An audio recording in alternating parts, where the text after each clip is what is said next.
The entire world is in turmoil after the recent election. It looks like, in fact, the numerical data says there is election fraud. The numbers coming up and how it happened next. I've spent a decade taking a bite out of conspiracy theories, unraveling urban legends, and grappling with worldwide top secret issues. I've even racked up some of their awards. All while ferreting out the bottom line.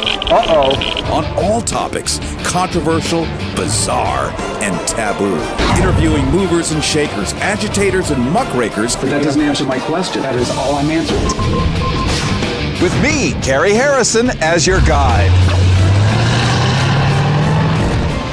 Harrison with you, streamcasting and broadcasting on FMs up and down the east and west coast of the United States. The election has happened. It's now a distant memory to some. It's a bloated memory to others. It certainly hasn't gone away, and where it will go, well, that is yet to be determined. But how did it turn out the way it did as all of us watched the blue bing, bing, bing, bing, and then whoosh, a red paint from coast to coast? Well, Greg Palast is with us, famously BBC's Greg Palast, brought in specifically by Rolling Stone magazine to cover the 2016 elections. And what he has been doing for the last 15 years is covering real fraud.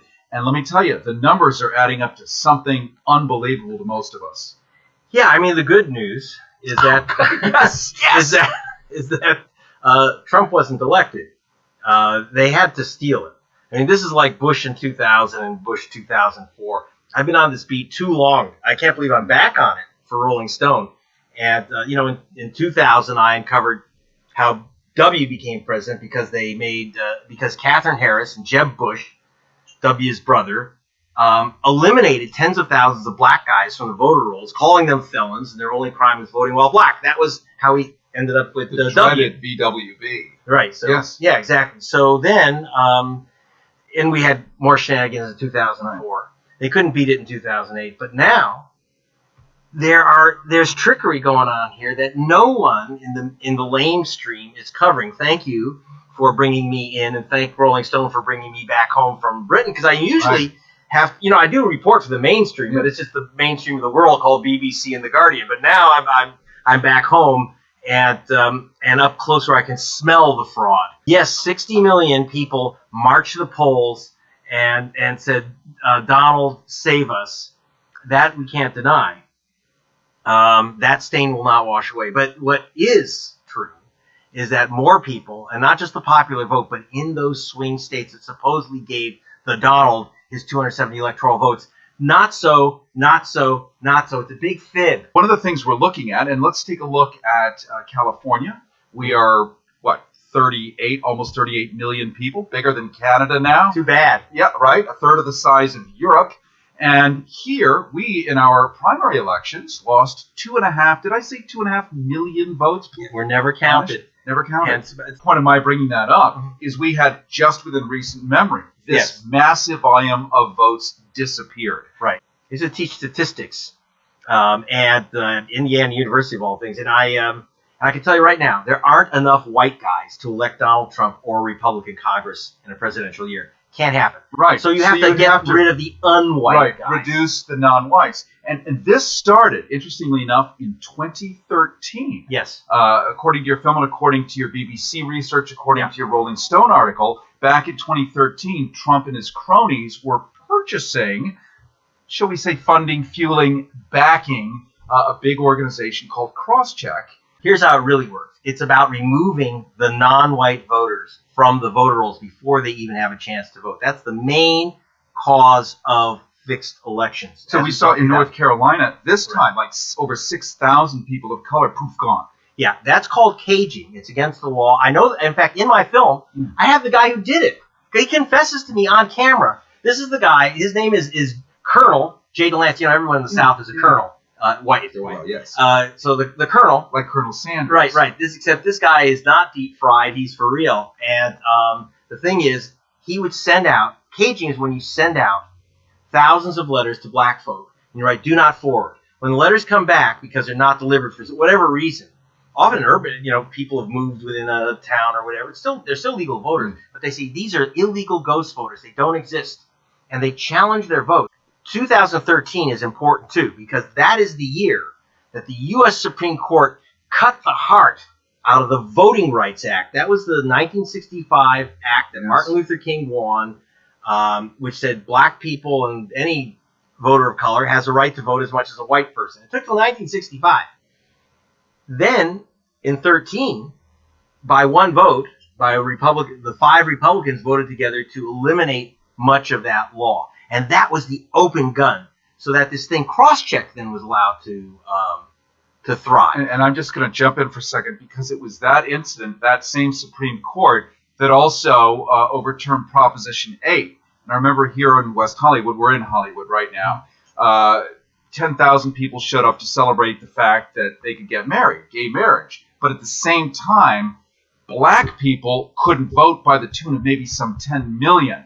So I was asking, would you swap your wedding dress so a black person could vote? But nobody was prepared to actually wrap their head around, we get to do this, but all of these people are now vanished. The Democratic Party, where one would reliably predict that most gay people might vote Democratic, one might reliably predict that most people of color might vote Democratic. You've created a civil war within that party before the candidate for president, let's just call it Hillary Clinton, has announced. This is a very, speaking of cynical, what a beautiful political plan, if that were a plan. Well, I hadn't thought about that, but divide and conquer is the tried and true tool of the elite, and I do believe that we've found sort of an odd canceling out, haven't we? These two forces within the Democratic Party have sort of mitigated each other on back-to-back days, while simultaneously providing an incentive, frankly, to do violence to a certain extent. Now, of course, I'm completely opposed to that. But it's really troubling. Well, here's the problem, is that once you eliminate the black vote, once you eliminate student votes and progressive votes, everything goes now. We're going to have a 20-year reversal. So what happened with this cross-check business, once the Voting Rights Act was out of the way, this guy, Chris Kobach, who's now on the transition team, likely Homeland Security chief. Transitioning into a male or a female? He's transitioning. One never knows nowadays. Into one of Donald Duckling. These are criminals. You vote twice, you go to the can for 5 years. So when I asked the Republican state voting officials to give me those lists, who are these terrible people voting twice, they wouldn't give it to me. But I got them anyway, because I see the hat, I'm an investigative reporter. And actually, now they should arrest them because of felony crime, but they don't. Why? Because who's on the list? People like James Brown, David Lee, Jorge Rodriguez. You say, well, that's just common names, not for Republicans. Right. And so what happens is that, so for example, they have 288 guys named James Brown in Georgia. And they say those 288 guys voted in another state. How do they know that? Because they found guys named James Brown. Now they said, not hard to do. James Brown Jr. is supposed to be the same voter as James Brown Sr. So they just take away their votes. And now here's the trick. They don't even tell you you've been removed from the voter rolls because you supposedly voted in another state. They don't tell you. Your name's either missing, poof, or they mark an I next to your name, which means inactive. People didn't know what that means. They go, inactive? I've been voting at this place for 10 years. I've never. What do you mean I'm inactive? The number of people who lost their vote by cross-check, they're overwhelmingly minority, and it swamped his win in Michigan. Same thing in Arizona. Supposedly, the Donald won Arizona by 85,000 votes. This is a state with a massive minority population. North Carolina. 177,000, and the cross-check purged over 500,000, 589,393. And just to reset, cross-check is a company that Donald Trump, since 2013, and others have been running money through. A lot of these GOP guys. These rich guys. And it's run by this guy, Chris Kobach, who is the guy that wrote the Driving While Brown Law, SB 1070. This is the guy that told... Famously in Arizona. Yeah, this is the guy who told Donald Trump to build a wall and make Mexico pay for it. And by the way, he's going to be in charge of immigration now under the president. But in order to get to that job, he had to steal enough votes to make the Donald president. Thank you so much, Greg, for coming on today. Thank you for bringing forth the light, for revealing these extraordinary monkey shines. The grimness. You can go online. You can find the best democracy money can buy. You can Google it, and gregpalast.com, gregpalast.com is probably the best go-to place to find everything you need to know about this right now. So thank you, my friend. Okay. Happy inauguration.